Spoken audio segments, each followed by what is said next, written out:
Hello বন্ধুরা, মুনমুন কিচেনে তোমাদের সবাইকে স্বাগতম। আজকে আমি কলা থোড়ের ডালনা রেসিপি তোমাদের সাথে শেয়ার করব। দেখছো কত সুন্দর হয়েছে। তার জন্য নিয়ে নিয়েছি দুটো কলা মাজার থোড়। সেটাকে এবার কুকারে দিয়ে তাতে নুন, হলুদ এবং কাঁচা ছোলা আমি 25 গ্রাম ভিজিয়ে রেখেছিলাম দিয়ে জল অ্যাড করে আমি কুকারে সিদ্ধ করতে বসিয়েছি। দেখো ঢাকনাটাও লাগিয়ে দিয়েছি, দুটো সিটি দেব।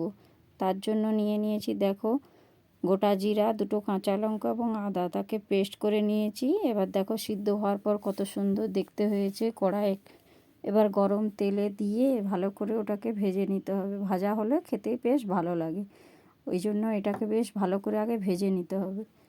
তারপর দেখো কি কি গোটা ফোড়ন নিয়েছি, তেজপাতা, জিরা ফোড়ন এবং দুটো কাঁচা লঙ্কা। কড়াই তেল দিয়ে ওই গোটা ফোড়নগুলো আমি ওতে দিয়ে দিলাম। দুটো এলাচও দিয়েছিলাম, স্বাদটা ভালো হবে। দারচিনি দুটো দিয়েছি।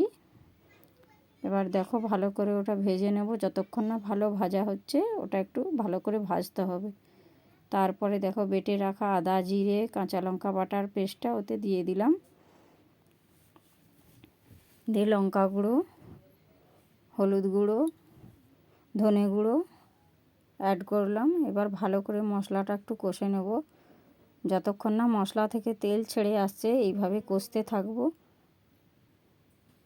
মাঝে মাঝে মশলাটা একটু নাড়তে হবে, নাহলে তলায় বসে যাবে। দেখো মশলা থেকে তেল ছেড়ে গিয়েছে, মশলাটা আমার কষা হয়ে গেছে। এবার সিদ্ধ করে রাখা কড়া থোড়টা আমি ওতে দিয়ে দিলাম। একসঙ্গে ভালো করে মশলা দিয়ে থোড়টাকে কষে নিতে হবে, না হলে মশলাটার গন্ধ থেকে যাবে। ভালো করে কষে নিচ্ছি, তোমরাও এইভাবে করবে আমার মতো। কষে নেওয়ার পর ভালো করে খুন্তি দিয়ে ওপর নিচ করে নাড়িয়ে নিতে হবে। উপর নিচ করে নাড়িয়ে নিলে মশলাটা ভালো করে ওর সঙ্গে ম্যারিনেট হয়ে যাবে। দেখুন মশলা থেকে এবার জল ছেড়ে বেরিয়েছে। এবার ওর সঙ্গে 2 বাটি জল আমি অ্যাড করব। বেশি আমি জল দেব না, যেহেতু আগে থেকে আমি ওটা কুকারে সিদ্ধ করে রেখেছিলাম। দিয়ে উপর নিচে ভালো করে একসঙ্গে মিশিয়ে নিচ্ছি। দিয়ে 5 মিনিট মতো আমি এটাকে ফুটতে দেব। ফুটে গেলে দেখো ফুটে গেল। এবার ফুটে যাওয়ার পর আমি নুন আর চিনি ওতে অ্যাড করলাম।